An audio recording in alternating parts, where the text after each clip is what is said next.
Welcome to the Direct Line, powered by 10Bet. I'm Nico Gqeberha. Coming up on today's show, first up, we'll speak to trainer Dean Smith, a young trainer who's just started his career off, and he started it with a bang down in the Eastern Cape. He's already trained a Grade 1 winner in the form of King Dundee. We'll be chatting to him about that, as well as his runner in Cape Town on Hollywood Bets, at Hollywood Bets Kenilworth on the World Sports Betting Cape Town Met Day. Later on the show, we'll chat to jockey Gavin Lerena. He rode one stripe to a brilliant second in a Grade 1 race over in America, and he is back in South Africa, and we'll be looking at that ride as well as his rides to come this coming Saturday too. And finally, we'll end up the show with a look at our competition here on the Direct Line, find out what happened last week, and also find out what's going to be happening on this week's show. Who will our contestant be to chase that 1,000 Rand 10Bet betting voucher? That's all on this week's edition of the Direct Line, powered by 10Bet.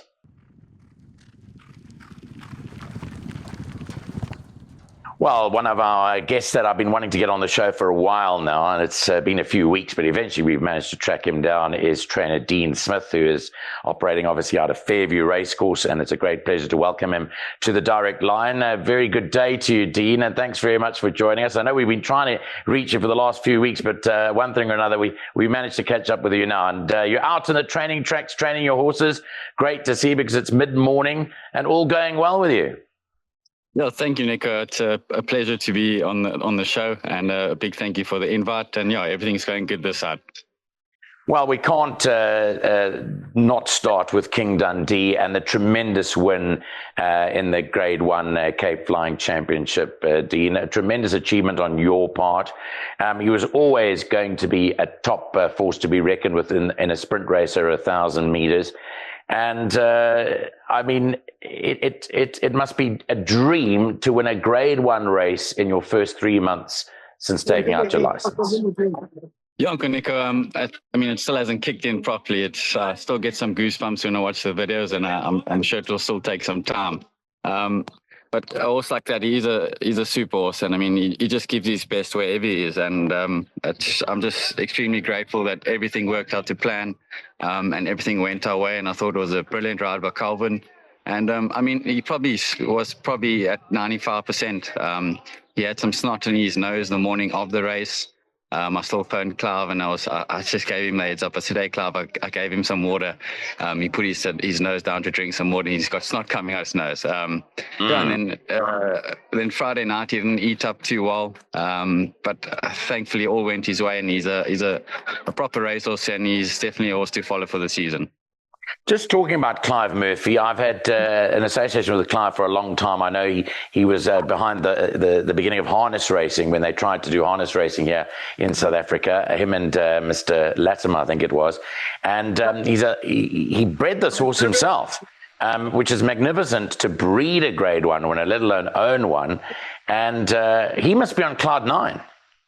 Yeah, Uncle Clive, he's extremely happy. He phones me every day. And he bred Princess of Gaul as well. So she's King Dundee's sister. That's it. So the mare's a super mare. She's standing at Paardeberg now. She's got a foal in Durban currently. There's one in training in Durban. And Clive said he's doing really good. So he's extremely happy. He studies his breeding patterns and crosses quite hardly. And I'm just glad that it's paying off for him. Do you remember when King Dundee first came to you guys, when your dad was still alive? Yes, I still remember. I gave Clive a call when he won. I said, "Do you remember that horse when he came?" He says, "Yeah, he looked like a little spider. He had long legs, he had no girth, he had no hair, no forelock, and he was just this funny, skinny, long-legged horse that came in. And he had his legs weren't the best, and then he just fell out to be what he is today. He's turned into a lovely horse." And your dad was very fond of him too. I mean, I remember when he won, I think he's won 8 races now, but I remember when he was winning his races down in Gqeberha, because I think I called him to 1 or 2 wins down there. He was always very complimentary of his racing style, the fact that he was very quick. And even Craig Zaki, who rode him for a number of his wins, used to say the way that even if he was slow away, he just used to quicken up well and eat them up close to home and win going away. He's a tremendous animal. Yeah, he's got a heart of a lion. I mean, at track, you see that in him as well. You've got to slow him down, or else he's going to run his legs off. If he sees the horse 300 meters down the track, he'll try and catch it. So he's a proper racehorse. I mean, there was a win where he won. He stumbled out the pens in 1,000 meter. He had no right to win, and he just made up the ground and he won a really good race. So he's got heart, that horse. Yeah, and if we can just keep him sound throughout his career, I think we're going to have a couple more wins from him. What's the plan with him now, Dean? What are you planning on doing? Thankfully, he pulled up 100%. He pulled up extremely well. So we're prepping him now for the computer form sprint in April in Joburg. Okay, so he's going to come up here to Joburg, eh? Which is fantastic. Yeah. And I know you've raided here in Joburg already. You've had a bit of a taste of what racing is like over here. It's been a baptism of fire for you. I mean, it's been 3 months since your dad sadly passed away. I know you were instrumental already in the stable there, so you're already really working in the stable full time.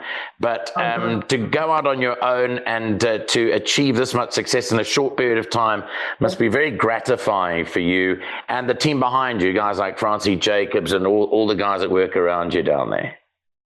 Yeah, no, thankfully we've got a good team that supports us in everything that we do, and a good base of owners as well. And thankfully the rating has been going quite decent, and I'm extremely chuffed with it. So the hard work is paying off, and luckily we got some decent stock to do that with. So I'll be traveling more in the future. We've got some nice juveniles coming up as well. I'm extremely happy. So I think we're going to have some fun in the future. Just one quick thing, Dean. If you had to take any one thing, overriding thing that your dad may have taught you over the years or said to you some or other time, what would that one thing be that remains in your head and in your heart about your dad? Yeah, but there's many. But I mean, you just said for him, his love for his family, I guess. I mean, he was a proper family man. For me and my sister, he loved us to bits. So he's a champion, and I do miss him a lot. He trained a horse for me. I think you weren't even born yet, maybe. But he trained a horse for me called Got the Hots, and I think he did pretty well with him down there. I remember him very, very well because he was such a gracious guy and always a humble guy, a man that accepted the wins and accepted the losses at the same time, always laughing at the end of the day. And I think were you there that day? Did he have 8 winners that day that he had on a day, or 7? 7 or 8 winners on the day? Yeah. Seven Yes. winners. He had 7 winners. And I even did a little snippet of him on Instagram, I think. I called that day. Yes. Yes, it was Algoa Cup Day. I think it was 2 or 3 years ago. That's right. We had some good horses on the day that won, and we were still, I think we ran second in Algoa as well. So we had an extremely good day. Yeah. Well, I'm glad you mentioned the Algoa Cup because I want to talk about Zatara Magic, who won the race towards the back end of last year.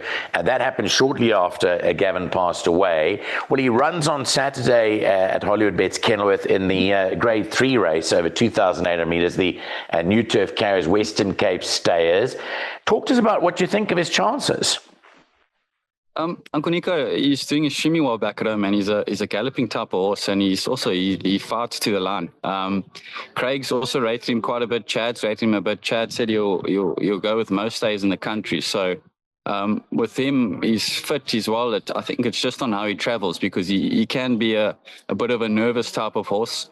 And we saw the change in him since we put the compression mask on him. He's won 3 in a row since. So on the race day, he's a lot more relaxed, and he just brings it to the races now. So I do feel with him, I'm expecting him to be top 3. He's extremely well, and we can hope for a big run because Craig does know him the best. Yeah, he travels down when exactly, Dean? Thursday night. He'll leave Thursday night at 6 o'clock. Okay, so when does he arrive down there? It's a long trip. Yeah, it's normally around 10 hours. They'll have one stop, so he'll get there around 4 or 5 o'clock in the morning. Okay, that's on Friday morning, and then runs on Saturday. Yeah. Well, Friday we wish morning. you all the best. I mean, it's an amazing day to have a runner. I mean, you could very well have another winner. I mean, people know you now to take you seriously. They're not going to allow you to start at huge odds like King Dundee started at. And We're looking forward. I'm looking forward to catching up with you there because I'm down there for the weekend. But I just wanted to thank you for your time. Also for just congratulate you at such a young age for showing signs of a true professional. It looks like you've matured in a short space of time. I don't know if you know the story about Mike de Kock. He was given the string of Ricky Howard Ginsburg back in 1989 when Ricky suddenly passed away, and he had his grade 1 winner very shortly thereafter, also called Evening Mist. It sort of reminds me of that story, but I think it's just wonderful to see you having great success, not only in your home province, but also all around the country. And Dean, just all the best to you, and may it go from strength to strength. And thanks very much for joining us on the direct line this morning. No, thank you, Uncle Nico. I appreciate it a lot. Thank you so much. That's Dean Smith there talking to us from his home base of Fairview.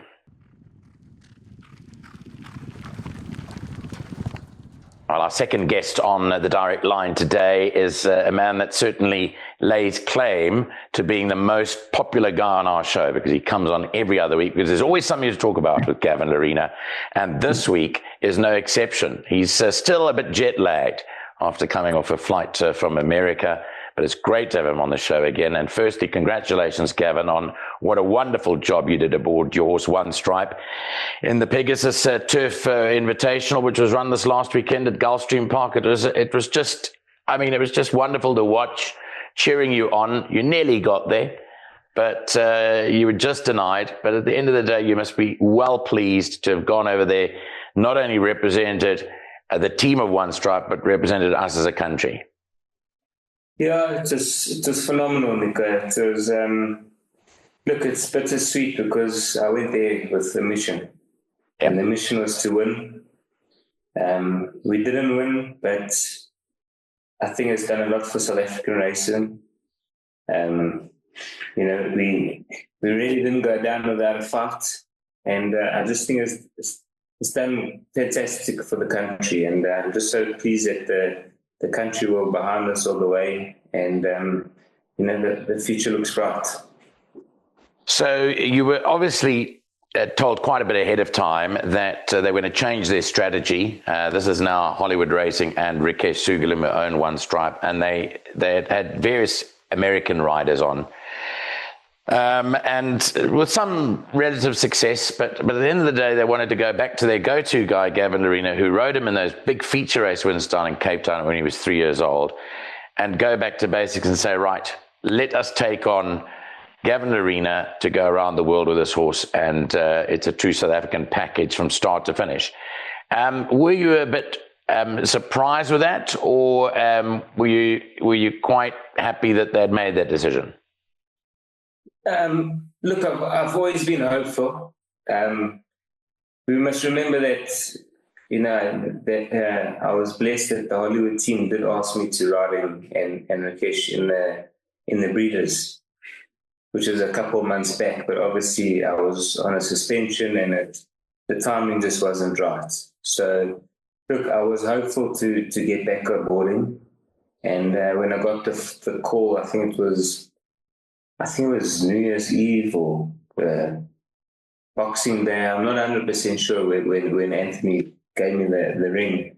You know, it was wonderful. It was great news. It was music to my ears, and you know, I always loved being on the international stage, and you know, it was great to get the call up again. So tell us about the trip over. I mean, what were your expectations like before you flew over? It must have taken you quite a bit of time to get eventually to where you were going. I think the racecourse is actually is it in Florida? The racecourse is positioned. So how long did it take you to get there from the time you left, for example, from the time you left home to get there? Yeah, look, I don't want to work it out till hours. I might feel more tired, but I took a 2-hour flight to Cape Town. From Cape Town, I then flew to Atlanta, which was 16 and a half hours, and then jumped on a plane from Atlanta to Miami, which was a 2-hour flight. So it was quite a bit of traveling, but you know, it all went well. And when you got there and you first saw One Stripe after the great relationship you've had with him in his career, what was it like seeing him again? Did you feel Did you feel a tear coming to your eye? What were your feelings when you first saw him again? It was very special. The first time I saw him, he was actually eating his breakfast, and I got into his box, and everyone was like, "Whoa, be careful! He'll bite you, or just be careful." But I mean, the minute we saw one another, it was a feeling you can't explain. It was just like we were meant to be together, and we were reunited, and I'm sure he was very happy to see me. Did you get back on his? Did you get on his back at all before the race, or only race time?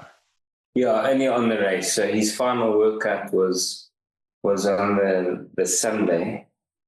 That was his final workout, and then he just stretched his legs a couple more times off that, just a canter. But you don't want to get too involved and just like something goes wrong. So we were there to watch him, do his easy workouts and that, and he looked like he was in a great space. But it would have been nice to throw a leg over him. We've had Graham Motion on the show and chatted to him and met him because we wanted to find out who he was and tell us a little bit about himself. So he has been on this particular podcast. What was he like what were your first impressions? What was he like to work with over the days that you were there? Wonderful man. Him and his wife Anita, they really took good care of me. I did ride a gallop for him. I think it was on the Wednesday morning. He prepared a gallop for me so I could get around their exercise turf track, which is very similar to Gulfstream. But they were very accommodating. They took good care of me, and they were great hosts. And talk to us about the moment you got on him race time. You got aboard him to go out onto the course. What memories will you have of that? Yeah, it was surreal. Just to be back on his back. I must say, once I climbed into the saddle and gave him a couple of strokes, we definitely reunited, and he knew I was on his back. He settled beautifully for me, and I was just absorbing it all. It was a wonderful moment, and especially to be back on his back. But it was pretty much like a dream. Everything was slow motion, and just really enjoyed the feeling of it. The days leading up to the race, in terms of the pundits and the people that speak about it, you must have watched certain previews or just read in the newspaper or in different publications what they thought of your chances. What did everyone make of your chances there, and what do they make of you as an unknown rider going over there? Yeah, it was. Look, there wasn't a lot of press around. But from what I heard was, he didn't perform in Canada, and he didn't perform in the Breeders', and he won a mediocre allowance plate the start before. So I think the emotions were mixed of, whether he was up to the Group 1 or not. But it's just nice that he proved them all wrong. What was the jockey room like with the other jockeys there? It was wonderful. I got to meet Mark Smith, the Hall of Famer. Absolutely, yeah. Obviously, I had a couple of chats with John Velasquez, lovely guy. Umberto, obviously, I've been with him in South Africa and Hong Kong. It was wonderful to see him again. He's such a great character, and unfortunately, he took a tumble a race or two after I got there. And he's, I spoke to him yesterday. He's recovering from a broken ankle and fibula. So wishing him a speedy recovery. And then obviously Ocean Murphy was there. David Egan, I know him from riding in England. So there were a couple of guys that I knew, but it was easy going on. I think a jockey room, wherever you go in the world, is more or less the same. It doesn't matter where you are in the world. I think the Aussie jockey room could be a bit cold, but other than that, wherever you go in the world, the guys always welcome you. And then the race itself. I mean, just to watch the race. I mean, just firstly to witness the speed that they go throughout. I mean, it's 1,800 meters. It may be a short straight to come into, but it's those gates open and you flat out. Yeah, it's a true run race. I mean, the speed was really on. It was nice. You know, it's nice to ride in a race with that type of speed in, because you can ride your horse and you don't have to ride the race, to be honest. Yeah, It was fantastic. Obviously, you watch. I mean, I watched all the horses' runs and that at least 3 times, all my competition. But you never really know until those gates open what speed it is.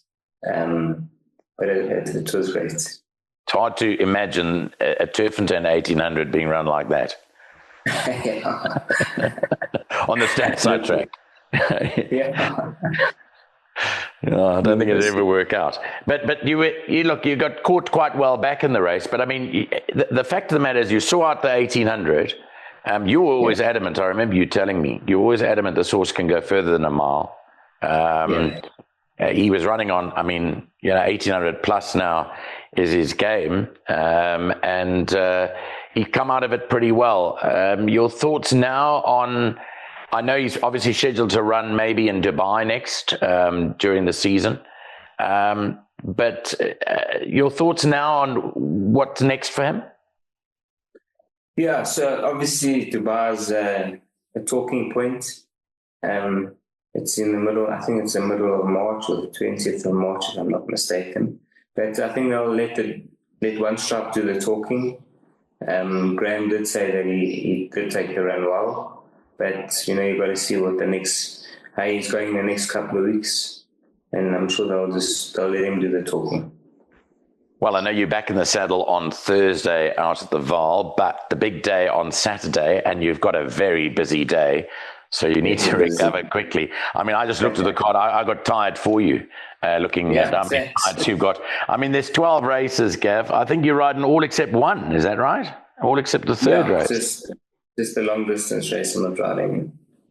So just tell our viewers and people watching this or listening to this, I mean, what are your best chances on the day? It's a tough day because if you're not in the Snaith camp, Snaith has got, I think, I wrote here, 43 runners on the day.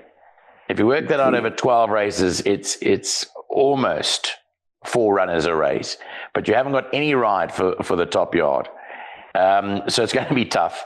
But if you had to single out like a couple of chances or your best winning chance of the day, where would you go? I would start in race 4, Midnight Lady. She's a filly taking on the colts, but she's well weighted in the race. Glenn Cotton was quite upbeat about her running a good race, and things went wrong for her last time. So I would put her in with a bit of an each way chance. And then great to be back on Fatal 4 again.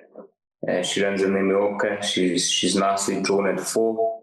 The last time I rode her, she won the Group 1 at Turfington.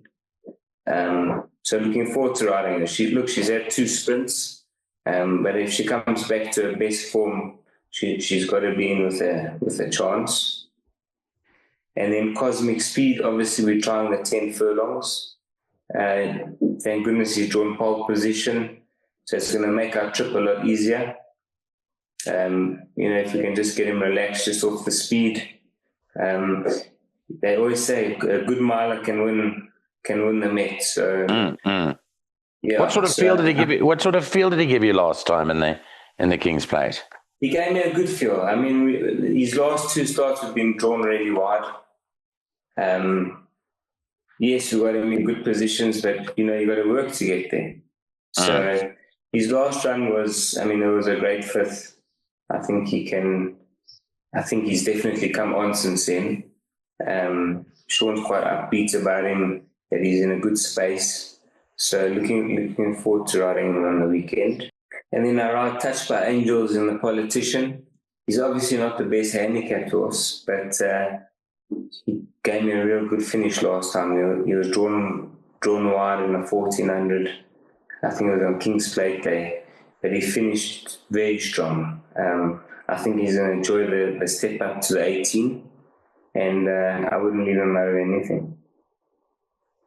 Okay, so looking forward to seeing you soon. I won't be at the Vaal on Thursday, but I'm sure we'll hook up again in Cape Town. This is globe-trotting Gavin Lerena at Gulfstream Park in Miami, Florida, one weekend. In Cape Town the next. Where will it be the following week after that? Who knows? The world's your oyster, Gav. Continue the great work in the saddle. Thanks very much for the wonderful ride on One Stripe, and we wish you and One Stripe all the best, and have a great day on Saturday for the Cape Town Met down in Cape Town this weekend. Thanks for joining us again on the Direct Line, Gav.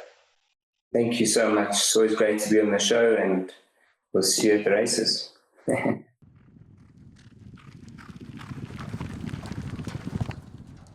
Hi, welcome back to the Direct Line, and it's now competition time. And unfortunately, last week, our contestant that came up against me, Craig Lowe, did not respond to all our communication through to him, either via WhatsApp or via email. And when you enter the competition, you put your name and number down. We've got to be able to contact you, and unfortunately he didn't respond in time. He was due to respond, but of course he didn't, and therefore that 500 Rand that we were going to give away will now be upped to 1,000 Rand, because no one won it last week. So 1,000 Rand 10-bet betting voucher is available to win this week. Now, this is the rules of the competition. We'll draw a name out the hat here from those people that have sent their name in. Remember, every week, just send your name and your phone number to our email address, the directlinesa@gmail.com. That's one word, the directlinesa@gmail.com. You send your name and your phone number in, and then you'll go as part of the draw. Once we do the draw and your name comes out, you'll come up against me to tip 3 races at a particular meeting on the upcoming weekend, and you have to either... Well, you've got to beat me, basically. You've got to beat the number of winners I tip. You've got 3 chances, 3 races to tip in. I've got 3 races. The tipping competition lost over the last 6 races on the given meeting, and this week we've chosen the big meeting down at Hollywood Bets Kenilworth. So because there are 12 races, we operate for the last 6 races. So it's races 7, 8, 9, 10, 11, and 12. The person that's drawn out will either get the odd races to tip on, which is races 7, 9, and 11, or get the even number races to choose from, which is numbers 8, 10, and 12. And you've got to beat me. If you tie with me with the number of wins, then the money gets carried over to the next week, where we add another 500 Rand. So that means that next week's pot will be 1,500 Rand as opposed to 1,000. So let's just dig in here and find out who this week's winner is. If you've entered the competition, it could well be you. And the winner this week is, let's draw it out, and I'll show you the camera the name. It is none other than Murray Barlow. So Murray, if you're watching this, we'll be in touch with you, and you'll be able to tip and to try and beat me at the tipping game. We'll empty all the others out behind over here. And now the question is, there's odds and there's evens in here. That'll be the next one. It's obviously on the big Cape Town meeting, the Met meeting in Cape Town. This is for Murray. Murray, you will tip on the even-numbered races. Remember, the last 6 races are the races that we've chosen, so it's the even numbers. So it's races 8, 10, and 12 are your races. And just for interest's sake, if I dig in here, these will be my races, and this should actually say odds over here. There it is. It says odds. Therefore, I will do races 7, 9, and 11. We'll be in touch with Murray. Hopefully, Murray does get in touch with us, and he's got to tip by 9 o'clock on Saturday morning. We'll put his tips up on all our socials so you can see what he's tipped and what I've tipped. But unfortunately for Craig Lowe, he didn't submit his tips. Just for the record, I submitted my tips in time, and I had 1 out of 3 winners. So all he had to do was beat 1 and get 2 winners out of the 3. Murray, all the best to you. Thanks very much. And for those of you that want to enter the competition, you can enter. Next week, it may well be the 1,000 Rand, or rather 500 Rand next week, or it could well have jumped up from 1,000 Rand this week to 1,500 Rand next week. That's it for this week's show. Thanks very much for joining us on the Direct Line, powered by 10Bet. Thanks for watching. Thanks to our special guests today, Dean Smith and Gavin Lerena. And we'll join you again on next week's show. Bye-bye for now.